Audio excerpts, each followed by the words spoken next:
You can pet the cat! I repeat, you can pet the cat. Okay, now that the most important bit of information is out of the way, welcome on into this slightly different video of me talking to you about an upcoming exciting game. I was lucky enough to be invited to an exclusive early preview event for Forspoken and got to play through a couple of the early chapters thanks to Square Enix for having me. Today, I can finally share my experience with you. Forspoken follows the journey of Frey Holland, a young New Yorker who is mysteriously transported to Athia and is trying to desperately get back home to her wonderful cute cat Homer. Really, that's the most important bit, let's be real. Where on earth is this? Athia? Athia has been devastated by a blight, or as Frey calls it, the break. Everything the break touches gets corrupted. Animals turn into dangerous beasts, men turn into monsters, and the beautiful landscapes have turned into dangerous realms. And at the heart of this are the Tantas, powerful sorceresses who rule over the land. Luckily enough though, Frey isn't alone. A magical sentient bracelet that is wrapped around her arm and which she very matter-of-fact nicknames Cuff joins her on her quest. Cuff? That's a bit reductive, isn't it? Cuff? Only Frey can hear and talk to Cuff, which makes for some interesting moments when amongst other people. Scrapes them this, thank you very much. So why don't you shut your shiny mouth and let me do the talking? Look at her. She speaks with invisible beings. Is she in cahoots with demons? What? No. And who uses cahoots? The interaction between these two had me giggling a lot, and the way they bounced off one another was genuinely fun to witness and gives you a feeling of companionship throughout your journey. Cuff doesn't only lend Frey emotional support and advice, no, Cuff also grants her powerful spells and magic to traverse the sprawling landscapes of Athia. One of the main skills Frey gets thanks to Cuff is magic parkour, which lets her run extra fast, leap over big gaps and allow her to climb vertical inclines. But it also helps us out in combat by enhancing our ability to evade enemy attacks and open up opportunities to use our magic powers.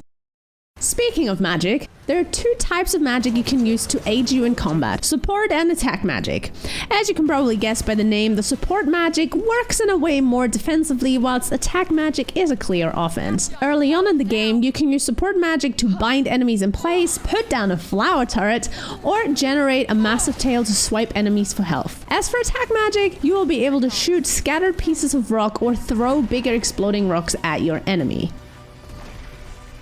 Through experience you collect, you will be able to unlock new spells and abilities, but you will also be able to upgrade your spells by completing certain challenges surrounding that specific spell. But that is not all. The game gives you many options on how to engage and defeat your enemy. Using a certain attack magic after a specific support magic may deal more damage, or executing an attack after evading using your magic parkour can slow down time and increase the damage you deal. Using both attack and support magic also charges up a more powerful ultimate spell called Surge Magic, which can often lead to an opportunity for so-called killer blows, which will take a big chunk of an enemy's health and can restore some of Frey's health too. So with all of that, you can get creative on how to face your enemy, and if you do, you will be rewarded with extra XP and items through a battle rank system. This is how you wish to proceed. I was also able to check out one of the big boss fights against one of the Tantas, and let me tell you, it was intense. The fight had 3 phases, and it really gave you a lot of opportunities to make use of all the skills that you have learned up until this point. And let me tell you, it was not easy. My hand was hurting, and I was overwhelmed with trying to do all the things at once. Come to me. I'll come to you.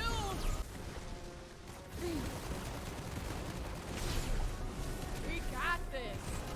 The game also features RPG elements such as crafting and the ability to match and upgrade your gear to your playstyle. You can even enhance your spell power by using shards to paint patterns on Frey's nails. The characters I got to meet were wonderful, and the interactions with Frey were so wholesome. The small differences in language made for many funny moments, and I'm excited to get to know more of them and help more out with side quests. Cross your heart and hope to die? You wish me dead?